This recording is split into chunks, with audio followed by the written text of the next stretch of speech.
Programme four site کے ایک اور ایپیسوڈ کے ساتھ میں ہوں آپ کی میزبان سمین نواز۔ اپنے آج کے اس پروگرام میں ہم بات کریں گے پاکستان کی معاشی صورتحال کے حوالے سے، کیونکہ حال ہی میں پاکستان نے IMF کے ساتھ اپنا مذاکرات کا سلسلہ مکمل کیا ہے، جس کے بعد یہ یقین دہانی کروا دی گئی ہے IMF کی جانب سے کہ پاکستان کو ایک پروگرام کے تحت قرضے کی مد میں ملنے والی تیسری قسط بہت جلد مل جائے گی، جو $1.1 ارب بتائی جاتی ہے۔ لیکن ساتھ ہی پاکستان کو یہ بھی باور کرا دیا گیا ہے کہ 30 جون 2024 تک پاکستان کو $4.8 ارب کی رقم قرضے کی مد میں واپس بھی کرنی ہے۔ اسی کے ساتھ ساتھ کچھ بات کریں گے پروگرام میں سیکیورٹی کی صورتحال کے حوالے سے بھی، کیونکہ ہم نے دیکھا کہ پاکستان میں حال ہی میں دہشت گردی کے 2 بڑے واقعات رونما ہوئے، جس میں سیکیورٹی فورسز کو نشانہ بنایا گیا ہے اور اس کے نتیجے میں 7 کے قریب سیکیورٹی فورسز کے اہلکار جام شہادت نوش کر چکے ہیں۔ اس کے علاوہ اگر ہم بات کریں پاکستان کی موجودہ حکومت کی، تو ڈونلڈ لو نے سینٹ میں جو اسٹیٹمنٹ اپنا پیش کیا ہے، جس میں پاکستان کے حال ہی میں ہونے والے انتخابات کے حوالے سے اپنے تحفظات سے آگاہ کیا گیا ہے، اور پاکستان کے ان انتخابات کے نتائج جس طرح سے کہا جا رہا ہے کہ جو ریگنگ ہوئی ہے، دھاندلی زدہ الیکشنز ہیں اور حکومت کے اوپر شکوک و شبہات پیدا ہو رہے ہیں، تو کیا یہ ابہام پیدا ہو چکا ہے کہ اب ڈونلڈ لو کے بیان کے بعد کیا پاکستان تحریک انصاف کو کوئی فائدہ ہونے جا رہا ہے، یا پھر پاک امریکہ تعلقات کسی حد تک متاثر ہو سکتے ہیں؟ ان تمام تر موضوعات پر گفتگو کے لیے ہمارے ساتھ آج کے اس پروگرام میں موجود ہیں پاکستان کے دارالحکومت اسلام آباد سے ہمیں جوائن کر رہے ہیں سینئر صحافی اور تجزیہ کار احسان کوہاٹی۔ ان سے گفتگو کا آغاز کریں گے، لیکن ایک بریک کے بعد۔ ویلکم بیک ناظرین، پروگرام فور سائٹ میں ایک بار پھر آپ کو خوش آمدید کہیں گے۔ احسان کوہاٹی ہمارے ساتھ موجود ہیں، بہت شکریہ آپ کا پروگرام کے لیے، آپ نے وقت نکالا۔ احسان صاحب، یہ بتائیے کہ پاکستان اور افغانستان کے درمیان کشیدگی ختم ہونے میں نہیں آ رہی، کچھ واقعات ایسے مسلسل رونما ہو رہے ہیں جو اس کشیدگی کو بڑھانے میں مددگار ثابت ہوتے ہیں۔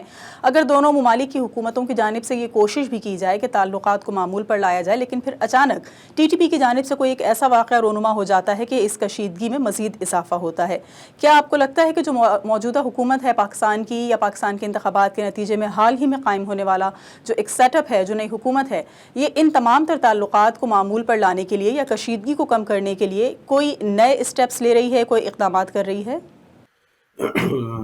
سمین، وزیر اعظم شہباز شریف نے دوبارہ حلف لینے کے بعد 2 اسٹیٹمنٹ دیے ہیں۔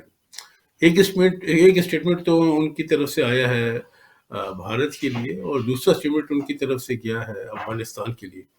افغانستان کے حوالے سے انہوں نے بڑا سخت لب و لہجہ اختیار کیا اور کہا کہ ہم لوگ اپنی سرزمین دہشت گردی کے لیے، جو افغانستان اپنی سرزمین دہشت گردی کے لیے استعمال کر رہا ہے، ہم اسے برداشت نہیں کریں گے۔ البتہ بھارت کے حوالے سے ان کے کابینہ کے لوگوں کا بھی کہنا ہے، اور پچھلے دنوں اسٹیٹمنٹ بھی ان کے منسٹر کی آئی ہے، کہ ہم بھارت سے تجارت کے حوالے سے معاملات بہتر کرنے کی یا دوبارہ سے تجارت کے لیے سنجیدگی سے غور کر رہے ہیں۔ تو اس سے اسٹیٹ پالیسی واضح ہو جاتی ہے۔ افغانستان کا ایشو یہ ہے کہ مسئلہ افغان حکومت کا یہ ہے کہ وہاں پر جو TTP ہے وہ ان کے قابو میں، ان کے کنٹرول میں نہیں ہے، اور وہ لوگ اگر چاہیں بھی تو انہیں کنٹرول نہیں کر سکتے۔ ایک وجہ تو یہ بھی ہے، اور دوسری وجہ یہ بھی ہے کہ وہ TTP کے جو لوگ ہیں وہ ان کے ہمدرد افغان حکومت میں موجود ہیں۔ میرے خود اور پھر تیسری وجہ اور بھی ہے، وہ تیسری وجہ یہ ہے کہ افغان حکومت اس کے باوجود کہ وہ پاکستان کے خلاف جو وہاں سے در اندازی ہو رہی ہے، یا وہاں سے جو کارروائیاں ہو رہی ہیں، جو عسکری کارروائیاں ہو رہی ہیں، جو یہاں دہشت گردی کے واقعات ہو رہی ہیں، اس کے باوجود افغان حکومت یہ بات ماننے پر کسی طرح سے تیار نہیں ہے، اور ان کا غصہ اس بات پر ہے کہ پاکستان ہمارے ساتھ جو لب و لہجہ اختیار کر رہا ہے وہ بڑا سخت ہے۔ وہ پاکستان، ان کا کہنا یہ ہے کہ وہ ہمیں بڑا بھائی بن کے نہ سمجھے۔ میری خود بات ہوئی ہے افغانستان کے کچھ حکومت کے کہ ہم ذمہ دار سے، تو ان کا یہی کہنا تھا کہ جناب ہمیں بڑا بھائی بن کے نہ سمجھائے، ہم سے برابری کی سطح پر بات کریں۔ تو ایک مسئلہ تو یہ بھی ہے، لیکن افغان حکومت اس معاملے کو روک کیوں نہیں پا رہی؟ اس کی ایک بڑی وجہ یہ ہے کہ جو TTP کے لوگ ہیں وہ کبھی افغان طالبان کا حصہ تھے، ابھی بھی حصہ ہیں، انہوں نے ان کے ساتھ جانیں دی ہیں، انہوں نے کبھی یہ لوگ ساتھ امریکہ کے ساتھ لڑتے تھے، کبھی انہوں نے ساتھ روس کے ساتھ بھی لڑتے رہے، ان کے باوجود ان کے بڑے انہوں نے گولیاں کھائی ہیں، زخمی ہوئی ہیں، یا انہوں نے اپنی جانیں قربان کی ہیں۔ تو ظاہر ہے جب ایک ہی سب کو لوگ کھڑے ہوں گے تو وہ ان کے لیے دل میں کارنر تو ہوتا ہے، سافٹ کارنر۔ بے شک وہ اس بات کو، ان کے پاس حکومت میں وہ لوگ نہ ہوں جو TTP کے لوگ ہیں، لیکن ان کے ہمدرد تو موجود ہیں نا۔ تو اس کے بعد ہم یہ دیکھتے ہیں، پھر دوسری ایک اور بہت بڑی بات یہ ہے کہ اس میں کوئی دو رائے نہیں ہے۔ میں کم از کم یہ سمجھتا ہوں کہ ہمارے جو پاکستان کے جو دشمن ہیں، یا جو پاکستان کو کمزور دیکھنا چاہتے ہیں، اور جو پاکستان میں CPEC کو فنکشن نہیں دیکھنا چاہتے، ان کے پاس ایک بڑا آسان ٹول ہے. وہ آسان ٹول یہی ہے کہ وہ کے پی کے میں اور بلوچستان کے اندر امن و امان کی صورتحال کو خراب کر دیں. تو دیکھیں سب کچھ معاملات ہو رہے ہیں، اور یہاں پر فوج کے حوالے سے ایک مہم چلائی جائے، فوج کے خلاف ایک مہم چلائی جائے. تو یہ سارے تانے بانے جا کے ملتے ہیں ایک سازش سے کہ پاکستان میں فوج کو، اداروں کو کمزور کر دیا جائے، بدنام کر دیا جائے، ان پہ لوگوں کے اعتماد کو متزلزل کر دیا جائے، اور پاکستان کو اس قابل نہ چھوڑا جائے کہ پاکستان کہیں پر آگے چل سکے اور اپنی جو سرگرمیاں ہیں معاشی استحکام کی، ان کا دوبارہ سے وہ ایک طرح سے احیا کر سکے اور آغاز کر سکے. ٹھیک ہے کوٹی صاحب، یہ بتائیے کہ ماضی سے کیا کچھ مختلف کیا جا رہا ہے صورتحال کو نارملائز کرنے کے لیے؟ کیونکہ ماضی میں بھی ہم نے یہ دیکھا کہ روایتی طریقہ کار سے بیانات دے دیے جاتے تھے، یہ کہا جاتا تھا کہ کوشش کی جائے گی کہ اپنی سرزمین کو کسی دوسرے ملک میں، خاص کر افغان سرزمین کو پاکستان کے لیے اور پاکستان سرزمین کو افغانستان کے لیے دہشت گردوں کے استعمال میں نہ لایا جائے اور دہشت گردی کے لیے استعمال نہ ہو، اس بات کی کوشش یقینی بنائی جائے گی. لیکن یہ صرف اور صرف بیانات کی حد تک ہم دیکھتے ہیں. اب بھی پاکستان میں جو حال ہی میں واقعات رونما ہوئے ہیں تو اس کے تانے بانے یقیناً ٹی ٹی پی سے جا کے ملتے ہیں، اور افغانستان میں کچھ ایسی جگہیں اب بھی موجود ہیں جہاں پر ان کے گڑھ ہیں یا جہاں پر ان کا ہولڈ ہے. تو افغان سرزمین مسلسل پاکستان کے لیے دہشت گردی کا سبب بن رہی ہے. کیا آپ کو لگتا ہے کہ موجودہ حکومت کچھ اس سلسلے میں کر پائے گی؟ افغانستان کے حوالے سے ہم لوگوں کو جو سیاسی سطح پر بھی رابطہ کرنا چاہیے، سفارتی سطح پر بھی رابطہ کرنا چاہیے، اور ہم نے کوشش بھی کی ہے. مولانا فضل الرحمان وہاں پر گئے ہیں اور ان کے بڑا احترام ہے ان کا، وہاں پر وہ گئے ہیں، ہمارے علماء کرام کا بڑا احترام ہے. اور کراچی میں جو دارالعلوم کورنگی ہے، مفتی اعظم پاکستان جو ان کا بڑا وہاں پر احترام ہے. لوگ یہ گئے ہیں، انہوں نے رابطے بھی کیے ہیں. لیکن بات یہی آ جاتی ہے کہ ٹی ٹی پی کے پاس اپنے دلائل ہیں، ان کے پاس اپنا موقف ہے. وہ پاکستان کو سرد سمجھتے ہیں کہ پاکستان نے امریکہ کے ساتھ امریکہ کے ساتھ جنگ لڑی ہے، امریکہ کو پاکستان نے ایک سپورٹ کیا ہے. تو ان کے پاس اپنا ایک دلائل کا انبار لگا رکھا لوگوں نے اپنی. تو وہ کچھ سننے کو تیار ہی نہیں ہوتے، اور وہ بھی صرف جہاد کا حصہ سمجھتے ہیں کہ ہم اسلام کے نفاذ کے لیے پورے عالم دنیا میں جو سلسلہ شروع کر رہے ہیں تو اس ہم نے آغاز کر رکھا ہے. وہ تو یہ کہتے ہیں کہ ہم نے نفاذ اسلام کا آغاز کر رکھا ہے. تو وہ کچھ سننے کو زیادہ تیار نہیں ہے. سفارتی سطح پر پاکستان نے کوششیں کی ہیں، تھوڑا سا نرمی کے ساتھ بھی، تھوڑے سے گرمی کے ساتھ بھی. جو تورخم بارڈر آپ کا بند ہوا تھا وہ اسی سلسلے کی کڑی تھی. افغان مہاجرین کو پاکستان سے جو واپس بھیجا جا رہا ہے، جو اللیگلی یہاں پر ٹھہرے ہوئے ہیں، یہ بھی دباؤ کی کڑی ہے کہ کسی طرح سے قابل حکومت پر دباؤ ڈالا جائے. لیکن یہ مسئلہ اتنا گمبھیر ہے اور اس کی جڑیں اتنی ہمارے اندر وہاں تک چلی گئی ہیں کہ اس کو اتنی آسانی سے الگ نہیں کیا جا سکتا. پھر فورسز کے جو لوگ ہیں وہ ایفرٹس بھی کر رہے ہیں. آپ حیران ہوگا کہ افغان مہاجرین کا مسئلہ اتنا بڑھ گیا تھا، اتنا بڑھ چکا پاکستان میں کہ ہمارے نادرہ تک ان کی رسائی ہے. پیسے دے کے وہ نادرہ میں بھی اپنے شناختی کارڈ بنوا لیتے ہیں، اور اس پہ کوئی چنبا نہیں ہے. افسوس کی بات ہے، ہمیں شرم کی بات ہے ہمارے لیے کہ ایسا ہوتا ہے. اور لوگ ملے ہوئے ہیں، وہ ان کو شناختی کارڈ بنا دیتے ہیں، ان کو پاسپورٹ بنا دیتے ہیں، سفری دستاویزات دیے جاتے ہیں. وہ ہم لوگوں میں گھس چکے ہیں، یعنی کہ جو ایلینز ہیں وہ ہم لوگوں میں گھس چکے ہیں. پچھلے دنوں اعتراف کیا خواجہ آصف نے کہ پاک فوج کے ایک کپتان کو اور پاک فوج کے ایک لیفٹیننٹ کو اسی وجہ سے باہر کیا گیا ہے کہ وہ ہمارے نہیں تھے، یعنی کہ وہ سرحد پار سے تھے. ان کے جو فور فادر سے کبھی ہجرت کر کے یہاں پر آئے، یہاں پلے بڑے، انہوں نے کسی طرح ڈاکومنٹ حاصل کر لیے، فوج میں کمیشن لے لیا. ایک تو کمیشن لے کے کپتان تک چلا گیا تھا. تو جب یہ معاملہ اتنا حساس ہے اور یہ معاملہ اتنا گمبھیر ہے، اس کو اتنی آسانی سے ٹیکل نہیں کیا جا سکتا.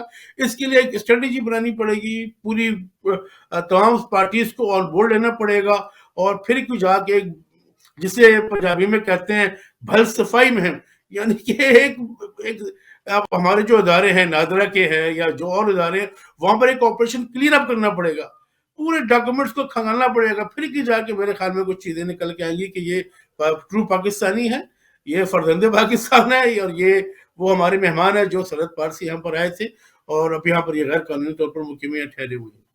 کوٹی صاحب، یہ بتا دیجئے گا کہ حال ہی میں ڈونلڈ لو نے جو ایک سٹیٹمنٹ اپنا پیش کیا ہے یو ایس سینٹ میں، اور یہ باور کرانے کی کوشش کی ہے کہ پاکستان میں جو انتخابات ہوئے ہیں اس کے نتائج پر جس طرح سے عدم تحفظ کا اظہار کیا جا رہا ہے خاص کر اپوزیشن کی جانب سے، تو پاکستان تحریک انصاف کو کیا ڈونلڈ لو کے اس سٹیٹمنٹ سے کوئی فائدہ ہو سکتا ہے؟ ڈونلڈ لو کے بیان کو اگرچہ اس نے عمران خان کے بیانیے پر سمجھ لے کہ ہوا نکال دی. عمران خان کا بیانیہ سیفر بھی کھڑا تھا، سیفر ہی کو لے کے وہ جلسے کرتے تھے، وہ ایک کاپی لہراتے تھے اور انہوں نے بیانیہ کھڑا کیا تھا کہ سازش ہوئی ہے میرے خلاف اور میری حکومت کو گرا دیا گیا۔ انہوں نے اگرچہ ان کے بیان کے دو سے، ایک تو انتخابات میں بے قاعدگیوں کے حوالے سے ہے، انتخابات میں دھاندلی کے آنے اس کے حوالے سے، اور دوسرا بیانیہ سیفر کے حوالے سے۔ سیفر کے حوالے سے انہوں نے صاف ستھرا کہہ دیا جناب علی ایسا کوئی معاملہ نہیں تھا، لیکن اس کے باوجود بھی جو عمران خان کے چاہنے والے ہیں، جو پی ٹی آئی کے سپورٹرز ہیں، پی ٹی آئی کے کارکنان ہیں، وہ اس بات کو ماننے کو تیار ہی نہیں۔ وہ اس بات میں بھی اپنے مطلب کے معنی نکالنے کے دیکھ لیجیے، ڈونلڈ سیفر ہوا تھا تبھی تو ڈیمارچ دیا گیا تھا۔ ابھی تک وہ اس چیزوں سے اپنے یعنی کہ اپنے حق میں دلائل نکال رہے ہیں اور اس بات کو تسلیم کرنے پر تیار نہیں ہے، اگرچہ کہ ڈونلڈ ٹرمپ خود کہہ چکا ہے اور وہ امریکہ کی ایک بڑی فورم پر کانگریس میں بیان دے چکا ہے، اس کے باوجود وہ یہ ماننے پر تیار نہیں کہ ایسا کچھ ہوا تھا۔ ان کے وہی ڈھاک کے تین پاتے کہ نہیں جناب حکومت ہماری گرائی گئی ہے اور ساری سازش ہوئی ہے۔ یہ اگر سازش نہیں ہوئی تو ہماری حکومت کیسے کی؟ علی امین گنڈبور کو جو کہ پی کے بڑے جارحانہ مزاج وزیر اعلیٰ ہیں، ان کے سٹیٹمنٹ دیکھ لیجئے۔ ایک مسئلہ یہ بھی آ رہا ہے یہاں پر کہ جو پی ٹی آئی ہے، ہمیں سمجھ میں نہیں آتا کہ وہاں پر ان کے کس رہنما کے بیان کو آفیشل لیا جائے۔ شیر افضل مروت کچھ اور کہہ رہے ہوتے ہیں، برسل گوہر کچھ اور کہہ رہے ہوتے ہیں، ظفر علی کچھ اور کہہ رہے ہوتے ہیں، کے پی کے جو ہیں علی امین گنڈبور وہ کچھ اور کہہ رہے ہوتے ہیں۔ اب جو اس ساری صف میں جو پی ٹی آئی کی سنجیدہ مزاج قیادت تھی، جو سیاسی سمجھ بوجھ رکھنے والی قیادت تھی، وہ کہاں پر ہمیں نظر نہیں آتی۔ ہمیں سمجھ میں نہیں آتی کہ کس سے بات کی جائے اور کس کے بیان کو سیریس میں لیا جائے۔ ہر شخص کہتا ہے کہ ہم ایک اڈیالہ جیل گیا، خان سے مل کر آیا اور خان نے یہ کہا ہے۔ اب تو علی ظفر بھی میڈیا پر آ کر کہہ چکے ہیں کہ ہم نے جو سنی اتحاد کونسل سے اتحاد کیا تھا یہ مناسب نہیں تھا اور ہمارے خیال میں خان صاحب نے ایسا نہیں کہا تھا۔ اب یہ ایک بہت بڑا پرابلم ہے کہ خان صاحب جو ہیں وہ اڈیالہ میں قید ہیں، ان سے ملاقاتوں پر اب پابندی بھی لگ چکی ہے، تو ہر شخص اپنی اپنی بولی بول رہا ہے۔ تو اس بولی میں ہو کیا رہا ہے، کس سے بات کی جائے، کیا بات کی جائے، سب لوگ متذبذب ہیں، پریشانی کا شکار ہیں، اور اس کا سارا فائدہ جو اٹھا رہا ہے ہمارا جو لوگ پاکستان کے سیاسی عدم استحکام کو دیکھنا چاہتے ہیں، اور ہم جو امید رکھتے تھے کہ الیکشن کے بعد ایک سیاسی استحکام آ جائے گا، وہ ابھی تک پورا ہوتا ہوا نظر نہیں آ رہا۔ ابھی تک کوئی کھچڑی پکڑی ہے، ہانڈی میں چمچ سے لوگ چلا رہے ہیں۔ ٹھیک ہے، کوارٹر صاحب ہمارے ساتھ موجود ہیں پروگرام میں۔ گفتگو ہم کر رہے ہیں پاکستان کے انتخابات، ڈونلڈ لو کے یو ایس سینٹ میں اسٹیٹمنٹ، ساتھ ساتھ سیکیورٹی صورتحال کے حوالے سے۔ ان تمام تر موضوعات پر گفتگو کا ایک بار پھر آغاز کریں گے، لیکن ایک بریک کے بعد۔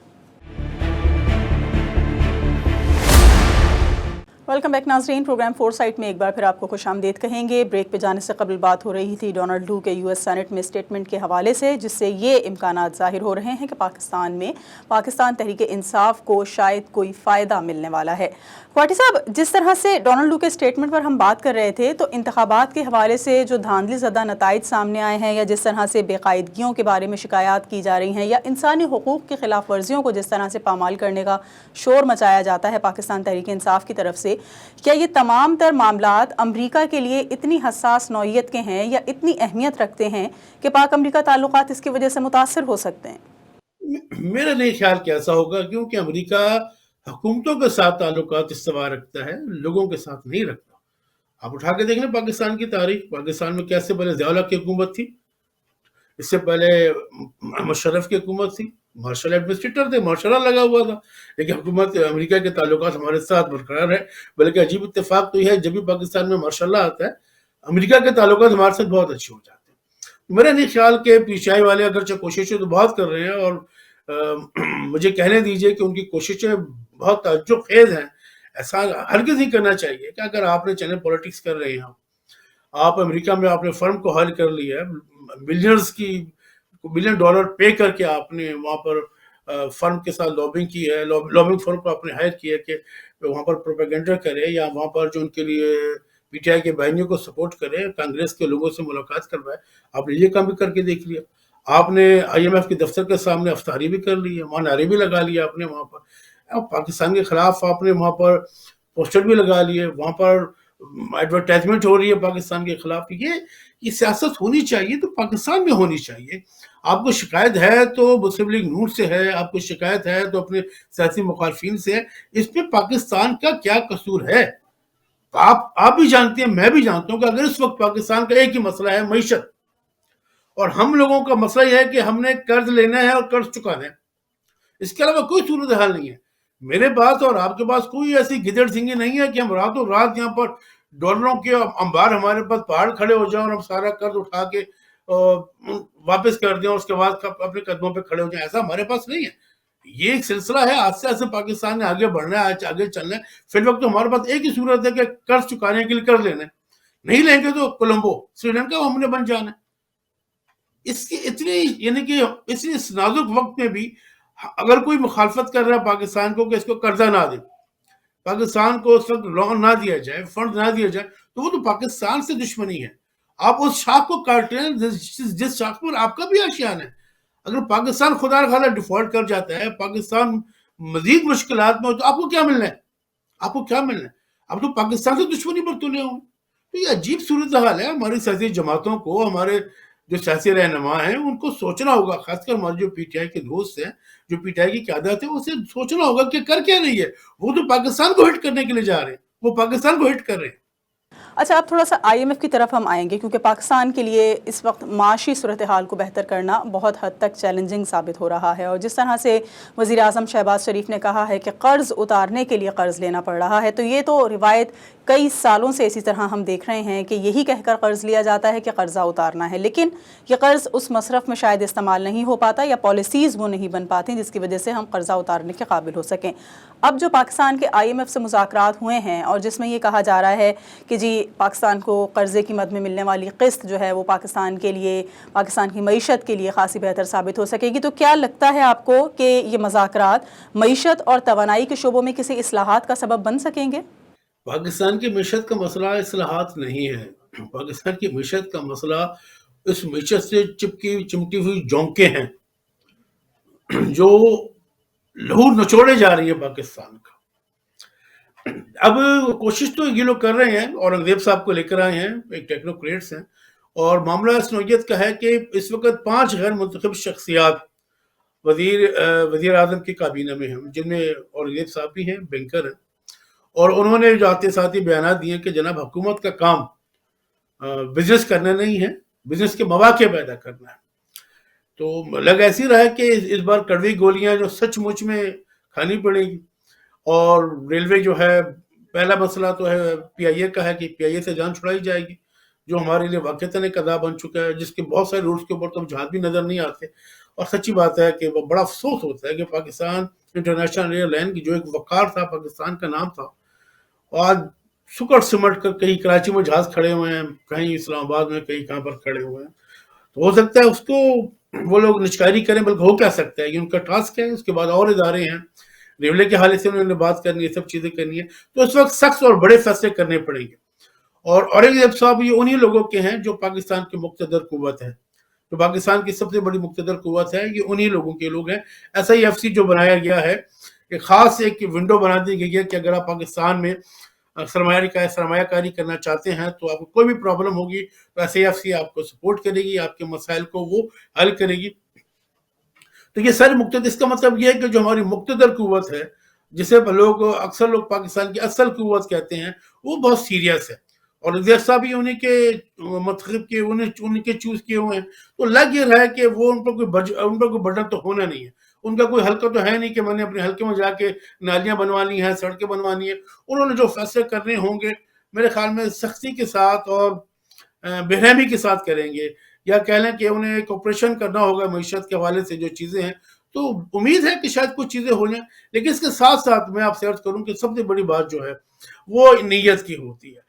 اب پھر بات آ جاتی ہے اس کا سارا کا جو سخت فیصلے یہ لوگ کریں گے، اس کا بوجھ کون اٹھائے گا؟ اس کا بوجھ میں اٹھاؤں گا، اس کا بوجھ آپ اٹھائیں گے۔ بجلی کے بل مزید مہنگے ہو جائیں گے، گیس کے بل جو پاکستان کی تاریخ میں گیس کے بل اتنے زیادہ مہنگے نہیں ہوئے، اتنی زیادہ گیس کی قیمت نہیں بڑھی اس میں گیس کی، وہ مزید بڑھ جائے گی۔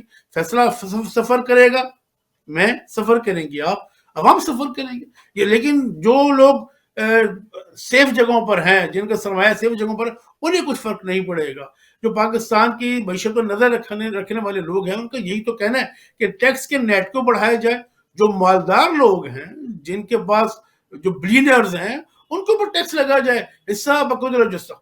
جس کا جتنا بڑا سائز ہے اس پہ اتنا ٹیکس لگایا جائے. اب یہ کیا طریقہ ہے کہ ایک شخص جو 40,000 کماتا ہے, جو 50,000 کماتا ہے, اسی پر بل ٹھوکے جائیں ٹھوکے جائیں ٹھوکے جائیں, بجلی کے بلوں پر اضافہ کر دیا جائے. آپ بجلی کے بل آپ اٹھا کے دیکھ لیں, اگر آپ کا ایک بلب پورا مہینہ چلتا ہے, بلکہ نہیں بھی چلتا, میٹر بند بھی پڑا ہوا ہے, تو آپ کو کم از کم 1,000-2,000 روپے دینا پڑتا ہے. وہ سارے ٹیکسز کی صورت میں, سارے ڈیوٹیز کی صورت میں آپ کو پے کرنا پڑتا ہے. تو سخت فیصلے کرنے پڑیں گے. اور اورنگزیب صاحب آئے, میرے خیال میں ایک بے رحم سرجن ہے, یہ سخت فیصلے کریں گے.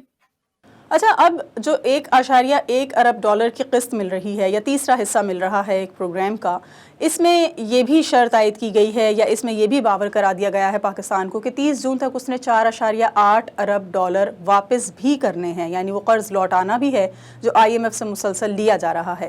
تو کیا آپ کو لگتا ہے کہ جو مراعات یہاں پر ایلیٹ کلاسز کو حاصل ہیں یا ان پولیٹیشنز کو حاصل ہیں جو ایوانوں میں بیٹھے ہوئے ہیں یا اور دیگر ان طبقات کو حاصل ہیں جو عوام کو نہیں مل رہی، ان مراعات کی موجودگی میں پاکستان قرض لے کر قرض اتار سکتا ہے؟ آپ ہی کے سوال میں جواب بھی ہے. یہی تو میرا بھی سوال ہے کہ کس طرح سے ہوگا. جو میں نے آپ سے پہلے کیا تھا, ہمارے جو معیشت کا ایک ہی اصول رہ گیا کہ قرضہ چکانے کے لیے قرضہ لیا جائے.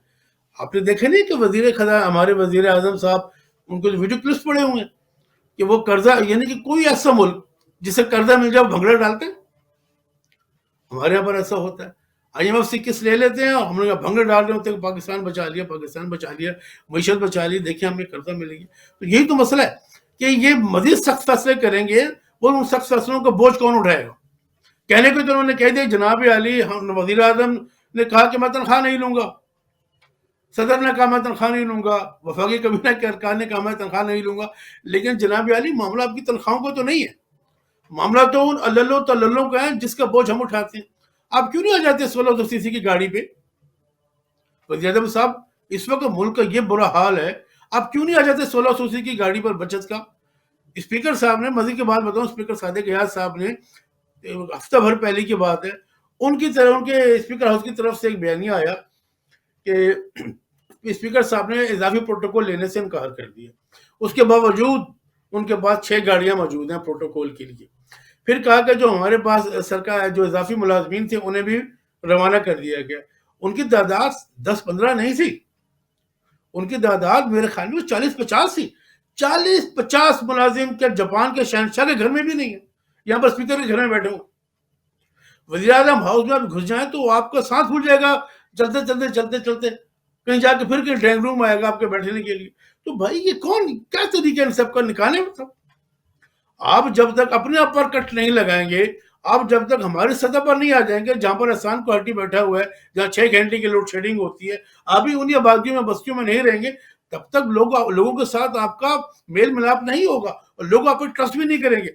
اس وقت پاکستان کو اللہ تعالیٰ کی ذات بچا سکتی ہے اور دوسرے اوورسیز پاکستانی بچا سکتی ہے, لیکن اس کے لیے حکومت جو ہے وہ اپنا ایک اعتماد تو ڈیولپ کرے, لوگوں کو بتائے تو صحیح کہ ہم لوگ اس تمام مسائل کو, تمام کرائسس کو نکالنے کے لیے سنجیدہ ہیں, اور سنجیدگی دکھانے کے لیے ختم کریں اپنی عیاشیاں, ختم کریں نا کہ 12 گاڑیاں کے پروٹوکول چل رہے ہوتے ہیں.